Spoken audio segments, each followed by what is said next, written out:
Hello friends, this is Anand Pai from Academy in Pursuit of Engineering Excellence.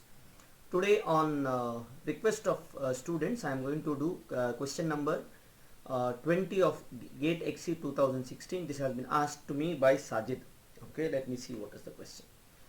Consider a 2D steady incompressible fully developed flow of viscous Newtonian fluid through two stationary parallel plates in Cartesian coordinates x, y, z system. Assume the plates are very long in the x direction, wide in the z direction, and the distance between them is 2h. The velocity in such a channel is given by u is equal to u max into 1 minus y square by h square. The origin y is equal to 0 is located at the center between the plates. Let us draw this first, let us see that later. Okay, so there are two plates here. Okay, x is very big, z is very big, so it is really two-dimensional. The axis is here, this is y, sorry, this is x, this is y, and this is z, fine. So now the variation is u max into 1 minus y square minus h square. That means here the velocity at y is equal to 0 is maximum. That is what is there.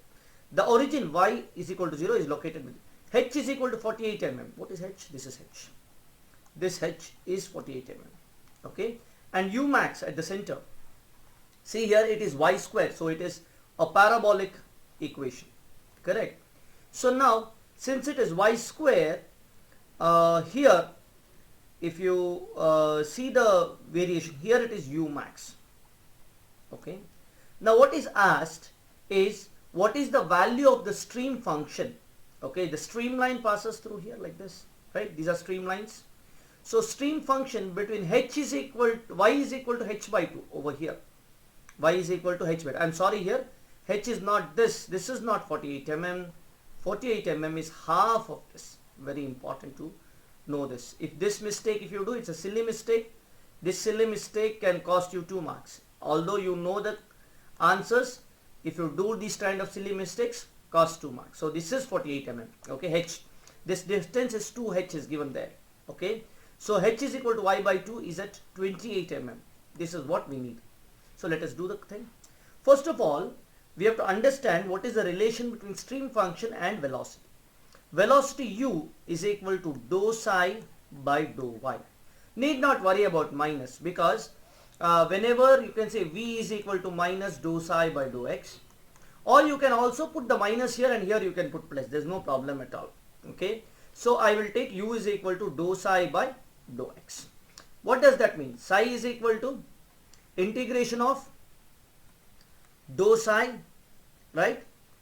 Integration of u into dy plus a function of x and y. This we will have we'll leave it because x and z, I'm sorry, plus a function of x and z because it's partial. Okay, but still we will leave that. We will write it like this. Okay, so here in this case, what is u? This we will say it's a constant because there's no variation of velocity in the other two directions, so we can treat this as constant only. So psi is equal to integration of what is u? U is u max into 1 minus y square by h square into dy. Now when we integrate this, the psi comes as equal to u max into y minus y cube by 3h square plus a constant. The constant, if there was variation in x and z, then it would have been a constant, but otherwise it's a constant. So now what is phi at y is equal to 0? This psi at y is equal to 0 is equal to, when you put y is equal to 0 here, everything goes to 0, it is 0. And psi is equal to h by 2. What is that? At y is equal to h by 2 is equal to u max into what is y? Y is h by 2, correct? Minus what is y cube? It is h cube. Then h cube by 2 is there. H by 2 cube is there. H by 2 cube is 3 into 2 cube into h square. Correct. So now when you do that, 2 cube is 8. We can put it 8 directly here. Okay. So this, when we apply the equations, I'll write it over here. So y at psi at y is equal to h by 2. The answer what I get after applying h is equal to 48 mm, I get the answer as 2200 millimeters square per second. Okay. Now, what is the difference? Psi at y is equal to h by 2 minus psi at y is equal to 0 is 2200 millimeters square per second. A difficult looking easy problem. Only concept, if you know, it is enough. Okay. Thank you very much, students, and all the best for your exams.